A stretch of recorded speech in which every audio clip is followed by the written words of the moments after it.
you should get one of the big white swans, Alex, and just rock up and park it next to everyone's big yachts. Brilliant. Imagine I go to Trek Sunday morning, want to make an entrance to myself. I come in on my swan pedal boat. Oh, that'd be amazing. The tide's too strong and I can't out pedal the tide, and I just get taken off to Cannes.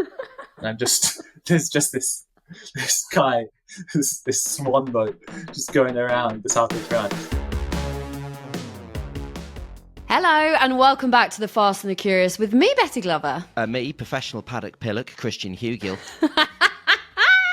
And, no, stay focused, because look who's coming in. Look who's here. Oh, it's the one and only Alex Albon. Alex, Christian just called himself a paddock pillock. Do you think that is, do you think that's fair? Pillock? Pillock, yeah. Paddock pillock. What is that, idiot? It's quite an old-fashioned word. I think it's dying out a bit. Yeah, it is. I haven't heard that word in a long time. I agree with it, though. I think there's legs. It's just a bit of a paddock pillock. I don't know. It's a bit of a tongue twister. Yeah.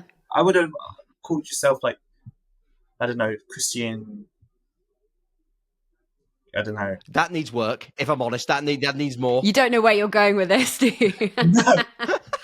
Abort. Just waved his hands. I got nothing.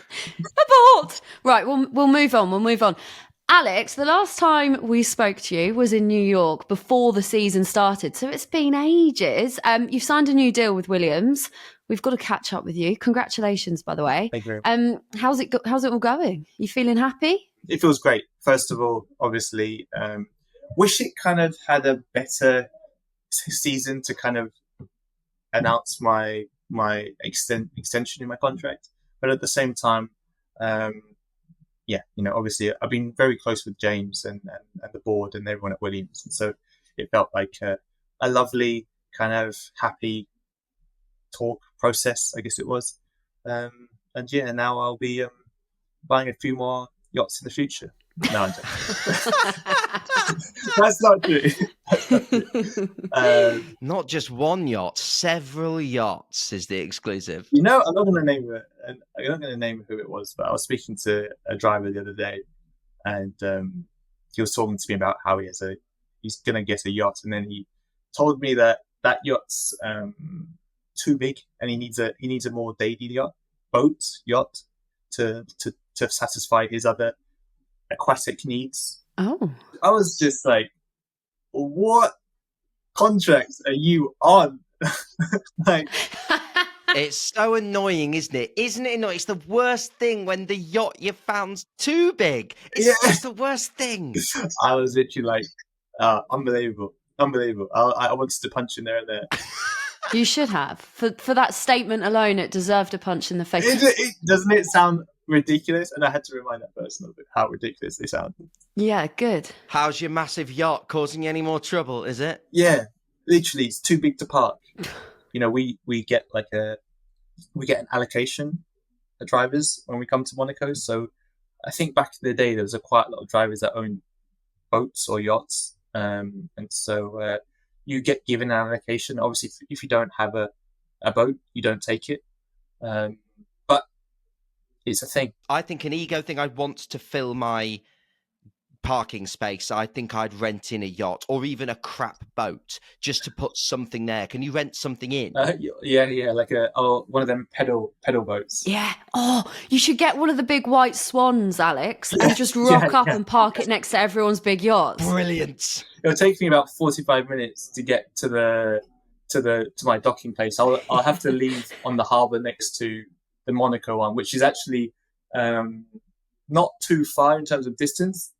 But if it's choppy up there, imagine I go to Trek Sunday morning, want to make an entrance to myself. I come in on my swan pedal boat. Oh, that'd be amazing. The tide's too strong and I can't out pedal the tide, and I just get taken off to Cannes. And there's just this guy, this swan boat, just going around the south of France. So it's fine because the FIA have a safety swan who they would send out to help you in that situation. It's driven still by Bernd Mailander in it like a swan thing. He's going to come out and get you. Mother Swan's going to come and get me. James Vowles would be like, for God's sake, Alex, you're supposed to be racing. What are you doing? He's lost at sea. And then he'd do one of those videos where it's like quite serious, but like, unfortunately, Alex has been taken away from the Monaco Grand Prix on a swan. We've had a fan question: why was Alex not racing on Sunday? Well, can we come back to Monaco? Before we do, I did want to ask you about the contract. We should talk about it, shouldn't it? It's the reason you're on. You mentioned it's not been the best start to the season, which is obvious. Presumably, though, you signing a contract means you're sure it's a blip, and like the whole project, you're thinking we're still going in the right direction, and blips are going to happen. I guess exactly that. I think teams can go up and down, and if you think about where are the top teams, why are they so strong? It's the foundations that they have. Even when they have a bad car, they tend to be able to get back up on top again. I say that tend because obviously there's a couple of teams who've been struggling recently, but for the most part, it is about that foundation. And there's so much change happening behind the scenes at Williams, at the factory, the organization itself. It would be naive to say that the changes that we're doing are not going to make a huge effect. And the reality is that, things we are changing are all for the better. It's so big, but it's needed. It's where we need to be. If we really want to consider ourselves to be in a chance to race, for podiums and whatnot, we're going to have to make these changes. So I believe the process, I think it is down to that. It's about believing in what James and the team are doing. I believe in the team. And so it wasn't a difficult decision. It must also be a really nice feeling that your future's sorted. You can really sort of put all your energy into one team and making that team better over a course of a few years, whilst you've got so many different rumours going around the driver market. It's all getting a bit wild, isn't it? Being a racing driver in Formula One, you're always really under pressure. Your stock is going up and down massively. I mean, I can say my stock has likely gone down since last year, and that's just the way that it ebbs and flows, and that's where the team and kind of your moments in F1 can change, but that's just part of it.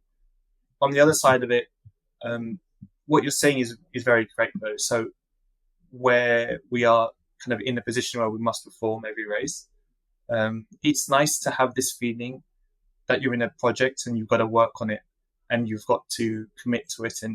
And what's exciting is, the discussion that I'm having with the team, they're not for the rest of this year. I mean, 90% of them are, what do we need to do for next year's car? And then what do we need to do for the year after that? When the big changes come, when the regulations change. So, you're kind of in this journey, and actually in itself, that's motivating. You're kind of put in a position where I want to make this work. I have to make this work. And I enjoy that. I love this team, and I'm excited for it. Am I overplaying in my mind the importance of having a team not built around you? Because we know Williams is a big organisation, but we've seen driver moves not go well in the past. And you've obviously taken a huge leap. And I asked Lando about this because he obviously opted to stick with McLaren. And it obviously quite already seems like that's paying dividends. And he spoke about the environment being comfortable, everything working how he knows how it works. Is there an element of that with you with Williams? If I stick where I'm comfortable long term, rather than gamble and go somewhere else, then the team will be built around me? It's a tricky one because first of all, every driver has enough self-belief that I think they could consider themselves to go anywhere and not be worried about that. Sure. However, there is definitely a case to be had where I think the general perception of racing drivers and driving cars is misunderstood. I think that, for example, I don't know if the listeners watch too much of kind of two-wheel racing, but MotoGP, or let's take golf. Golf is a great example as well. You change clubs or you change bike, and there's always an element of it's a new thing. It's a new style. You have to hit it a certain way. You have to drive it a certain way. You have to ride it a certain way. Some things suit you. Some things don't suit you. There's an element of that happens in Formula One that people don't realize. Drivers suit cars. There's no secret about that, but it doesn't really get talked about too much. That's really interesting. I'll give you a great example. In Toro Rosso, I suited that car pretty well. Felt like I got on with it pretty well. Red Bull struggled a little bit. Didn't struggle in my first year as much as my second year, and kind of the style of the car didn't suit me as much. And then as I came back into Williams, it kind of suited me again. So you'll always take that risk if it's for a top team. I think any driver would consider an opportunity, but at the same time, you have to also realize, where do you feel you can get your biggest growth as a driver? Where can you really excel? That's kind of part of the game. So there is definitely that. That is so interesting. That is really interesting. I'm going to move it on, though, to talk about Monaco, although we could talk to you about this for ages, but we don't have you for a very long time.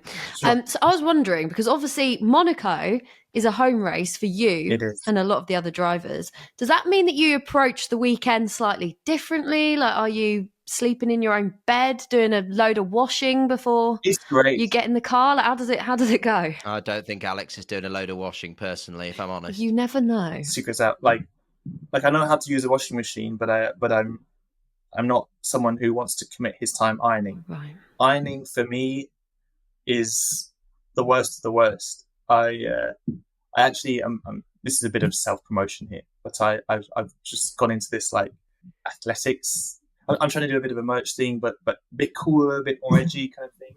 Oh. And last night, ironing all day, ironing just for a 5-minute walk down the paddock. Oh, to show off the merch. To show off the merch, it's got to be crisp. It's linen, Oh. so you got to make sure it's not high heat, and you got to work hard for it. So linen is so difficult, Alex, because you sit down and then you've got the creases everywhere. Exactly, and it's quite humid here right now, so it's not great either.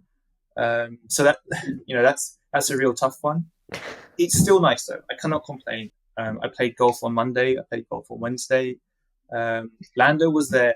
We have an app together where we see each other's scores. He was there Monday, Tuesday, Wednesday. He's into it. He is insane. He absolutely lives for it. I think you've got to go because Dom, who's with you, is doing that a lot. I'm getting a few.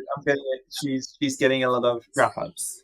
Blame Dom, by the way. Okay, Alex, it's lovely to have you on the podcast. Enjoy some home comforts this weekend, and I hope that obviously Monaco goes well, and we look forward to the long-term progress at Williams regardless. Thank you very much. It's always an honour. He has to say that, though. I say that. I don't mean it.